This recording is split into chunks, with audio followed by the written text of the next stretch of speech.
Why election? So far, 18th election of Lok Sabha and Bidhan Sabha has been completed.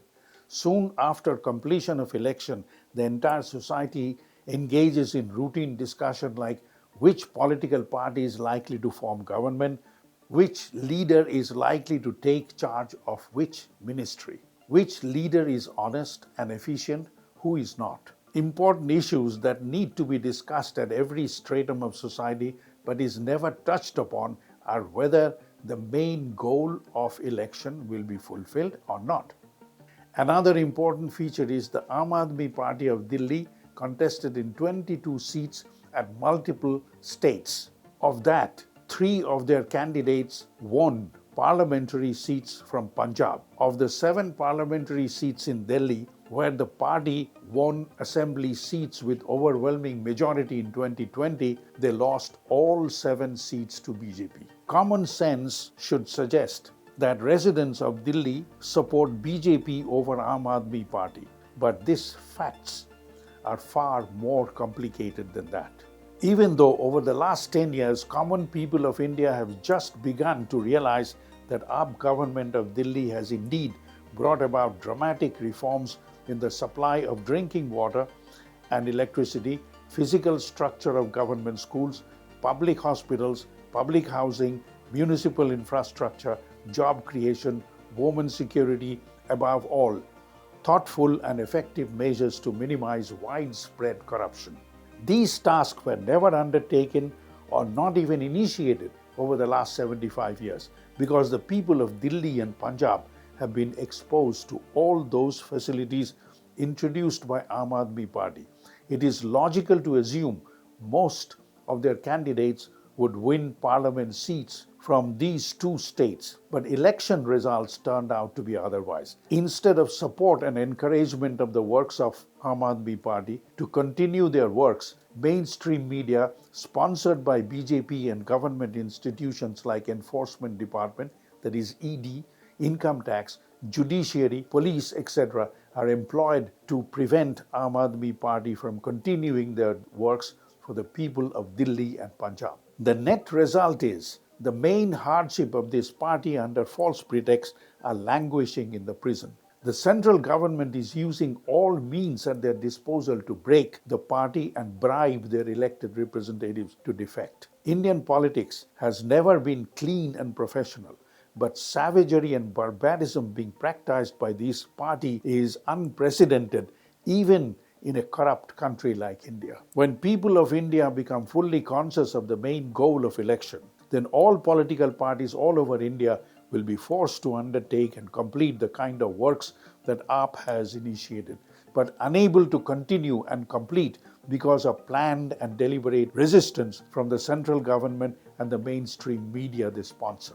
During the last 10 years, the kind of work AAP has undertaken in the interest of inclusive growth and prosperity of the underclass, the backbone of the nation, should be the main goal of all political parties that are genuinely committed to the development and prosperity of the nation. The government and the center, under the control of BJP party, instead of cooperation and support to the AAP leadership, are imposing fierce resistance and sabotage by misusing administrative and judicial power of the central government. In fact, these works aimed at the inclusive growth should have been undertaken and completed soon after 1947. That such works were never initiated. As said before, every second elected representatives of public offices are hardcore criminals and every third one is semi-illiterate. Their influence in national politics has increased significantly over time. Very few people have a clear idea about the real purpose of periodic election. The general population, be they so-called intellectuals, semi or totally illiterate, engages in lively debate on various aspects of election except its main goal. During the last 75 years, 18 elections have been conducted. In this context, an important question may be raised. How far have the main purpose for which such elaborate and expensive processes of elections are being conducted has been fulfilled? To express it in another way, the basic principles of national development and prosperity is to create a disciplined workforce by uniting the workers, peasants, and intellectual classes. This requires able and high-quality political leadership. Without that, inclusive growth and development of any society is simply out of the question. All those nations of the world that have attained prosperity and inclusive growth, whether they are left or right-wing, have deep differences but show similarity in one area.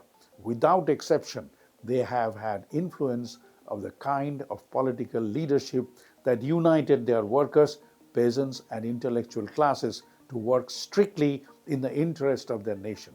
A factor of supreme importance is common people of the nation must be conditioned to evaluate two aspects of elected representatives of public offices. What are those two aspects? First, whether contenders of public offices have the mindset, experience, and required skill to undertake and follow through tasks related to national development. Second, whether contenders of public offices are covered with accountability.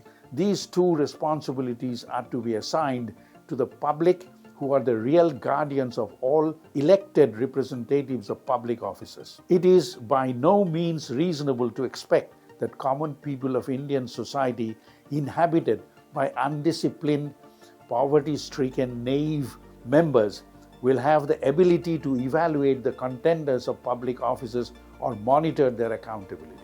To make matters worse, mainstream corporate media are engaged in serving misinformation.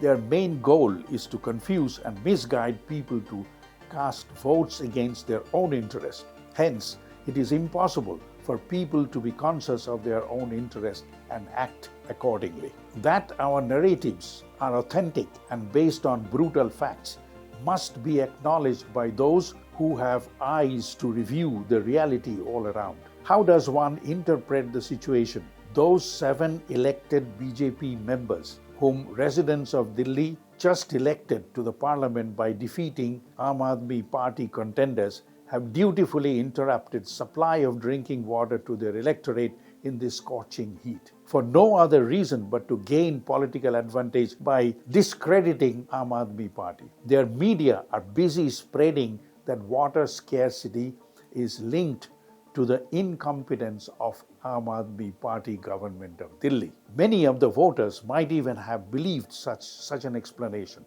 How can the common people become conscious of their own interest, rights, and privileges?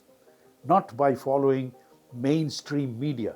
People can be made conscious of their own interest through indigenous mother tongue-based schooling of their national standard at the state expense. Schooling based on scavenging of leftovers of Anglo-American West can never ever create mindset required for evaluation of vote seekers and protection of self-interest. Every developed and prosperous nation of the world, be they left-wing or right, without exception, have reformed their entire education system, made it mother tongue based, and raised it to international standard. According to them, anything foreign must be digested to retain that is useful and discard what is not.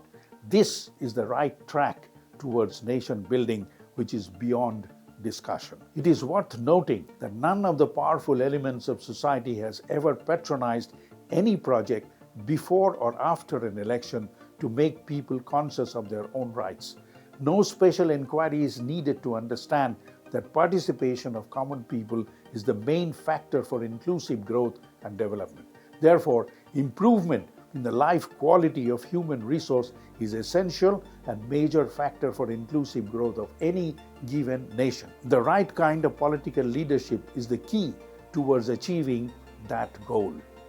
This implies casting a vote every 5 years can never bring about prosperity in any given nation or community. A nation or a community develops and prospers when their members are conditioned to question whether a given political leadership is in favor of mobilizing the community of peasants, workers, and intellectuals to protect their own interests. Even more important, when common people find it important to inquire and understand whether their political leadership has the desire, ability, and experience to mobilize all segments of the nation. When they understand how important this way of thinking is in their own social, economic, and political life, this kind of mass consciousness evolves and takes root through mother tongue-based indigenous schooling. Education imparted through scavenging of Anglo-American leftovers can never ever arouse such values. It is not only difficult but almost impossible to make people conscious about their own rights and privileges simply by presenting videos through social media, especially when the powerful corporate media houses with the support of central government are actively engaged in confusing people with misinformation so that masses can be persuaded to support ideas and policies that are harmful to their own interest. In the most populous country of the world, the main issue is who will take control of their natural and human resources. Whoever honestly and sincerely try to spread consciousness among the people of their rights and privileges will encounter not only resistance but brutal hardship, even physical threat. This explains why AAP lost all 7 parliament seats to a party of criminals and anti-social elements like BJP. This explains why the main leadership of AAP is in prison. This explains why all oppositions are being intimidated and harassed by the agencies of central government controlled by the BJP, the party of criminals. But it is interesting that current society of India is being propped up and propagated by the Western mainstream media as world's largest democracy. No special inquiry is needed to understand why. India is a land of 3 million square kilometers. Because of its size, the land is stuffed with rich natural resources. The most populous nation on earth has 5% subjects who are Anglophone. Hence, a large stock of human resource, powerful, resourceful, and ready to serve the Anglo-American West. During the last few millennia, those who were attracted to the natural and human resources of India are still eyeing these. Those who are propagating India as the largest democracy, their target is not the language, literature, history, tradition, culture of India. Their target primarily is natural resources, secondarily cheap Anglophone human labor. 95% of the nation who are not Anglophone, if they are not capable enough to protect their own interest, then others who infiltrated and siphoned off wealth worth $70 trillion for the last 3 centuries will have to be confronted anew. In this context, let me refer to an interesting anecdote. Those who live in the city of Kolkata are familiar with the Dalhousie area, where a 2-century-old palace called Raj Bhavan still exists. That structure was completed in the year 1803. It was the reign of a British Governor-General named Lord Wellesley. Before construction of the palace was complete, the governor hurriedly shifted to the unfinished structure. During that time, 350 million Indians were under the rule of British Empire. Between 30 to 35,000 white-skinned British were physically present in India to look after their empire. In this context, Lord Wellesley made a comment. If every single Indian throws a handful of sand, entire British community will be buried under the sand. He also stated to keep control of the empire lifestyle on the imperial masters must be as dazzling as an emperor. At this point of time, keeping control of India's human and natural resources is becoming ever greater question. In the year 1947, power was transferred to the Indian leaders. It was not really independence. Anglo-American control might have been reduced, but in some areas it has not been released. Instead, it has been consolidated further. It is important to note that from Pakistan alone, an estimated about $1 trillion is being transferred each year.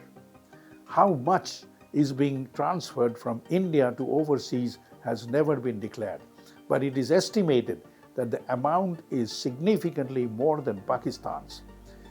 Pay attention to the schooling of India's human resource. Schooling creates and destroys a nation. What is the undisclosed aim of the schooling? It is nothing less than total and absolute imitation of those whose mother tongue is English. Their dress, their complexion, their food, their chattering, their gesticulations, everything ought to be slavishly imitated. That too, in total contempt of our own language, history, literature, culture, tradition, everything indigenous. Aam Aadmi Party, the kind of initiative they took to radically transform the entire education and healthcare structure. If 1.45 billion people are exposed to that kind of schooling and healthcare, then just imagine how will that exposure affect the entire world. Based on this interpretation, every Indian must decide in which direction they will extend their support. Decision must be taken by every single Indian.